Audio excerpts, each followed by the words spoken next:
السلام علیکم جی. اڈیالہ جیل میں القادہ ٹرسٹ کیس کی سماعت ہے جس میں گواہی چل رہی ہے، شہادت ہوتی ہے، اس کے اوپر کراس ہوتا ہے. اور میں آپ کو بتانا چاہوں کہ پرویز خٹک، زبیدہ جلال، اعظم خان، جتنے گواہ پیش ہوئے ہیں میں مختلف گواہوں کے حوالے سے بتاؤں گا آپ کو. ویسے تو ٹوٹل جتنے گواہ پیش ہوئے ہیں کسی نے ایک نے نہیں کہا کہ عمران خان صاحب نے یا بشر بی بی صاحبہ نے یہ فائنینشیل بینیفٹ لیا، 1 روپے کا بھی انہوں نے فائدہ لیا، مالی کو فائدہ لیا ہو. عمران خان اور بی بی صاحبہ کا قصور صرف یہ ہے کہ وہ اس ملک کا مقدمہ لڑ رہے ہیں، ان کا اور کوئی قصور نہیں ہے.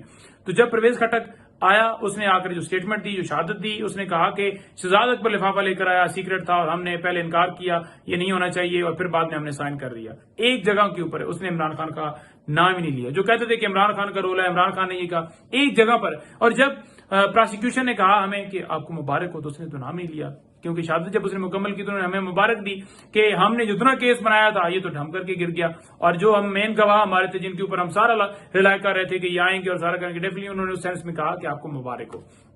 جب وہ باہر نکلے تو انہوں نے کہا کہ یہ تو غلطی ہوگی. دوسری تاریخ کے اوپر جب آئے، جب کراس ایگزامینیشن کہتے ہیں ہم نے شہادت جو ہے وہ مزید اس میں نام ایڈ کرنا ہے عمران خان کا بڑی، تو ہم نے کہا کہ اب کیسے کر سکتے ہیں، انہوں نے شہادت کروا دی، اب تو کراس چل رہا ہے. تو انہوں نے کہا جی نہیں ہم کرنا چاہتے ہیں. یہ عدالت نے وہ جو کراس تھا اس کے نیچے وہ لکھ لیا نوٹ، لیکن اس کی اب کوئی ویلیو نہیں رہی. اسی طرح سے زبیدہ جلال، اس نے بیان دیا کہ ہم نے گڈ ول کے اندر سائن کیا، یعنی کہ اس نے بھی کہا کہ ایک اچھی نیت میں کہ پیسے آ رہے ہیں تو ہم نے سائن کیا. اسی طرح سے اعظم خان، اس نے کہا کہ میں اس کابینہ کے اندر موجود ہی نہیں تھا جہاں پر یہ ساری کاروائی ہوئی. تو عدالت نے کہا کہ پہلے آپ کا بیان اور ہے، جب آپ کو ڈیفینیٹلی وہ اغوا کر کے لایا گیا تو اس وقت تو آپ کا بیان اور ہے. تو اس نے کہا جو میں ابھی بیان ریکارڈ کروا رہا ہوں یہی میرا بیان ہے. تو الحمدللہ حق جو ہے وہ کبھی بھی نہیں چھپتا.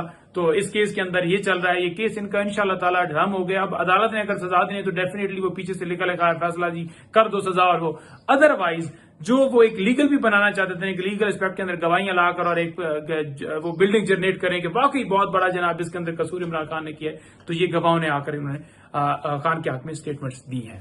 اچھا، اس کے علاوہ اسلام آباد ہائی کورٹ کے اندر آج ہماری پٹیشن ہے.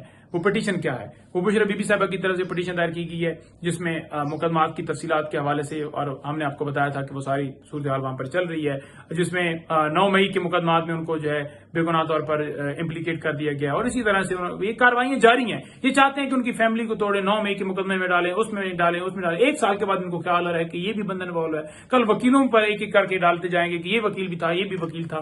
تو ان کے پاس ویسے ایویڈنس کوئی نہیں ہے، لیکن کیونکہ ملک کے اندر قانون نہیں ہے، آئین نہیں ہے، تو جیسے جس کا مرضی، جس کی لاٹھی اس کی بھینس کی طرح، جو جس کا دل ہے اس طرح سے وہ قانون چلائی جا رہا ہے.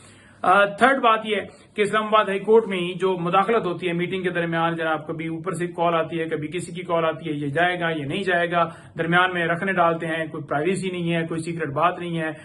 وہ ایک جو مداخلت کی جاتی ہے ملاقات کے اندر، جو ایک انٹرفیئرنس کی جاتی ہے، جو وہاں پر کنٹرول ساری چیزیں کی جاتی ہیں، تو وہ پٹیشن بھی آج اسلام آباد ہائی کورٹ میں زیر التوا ہے.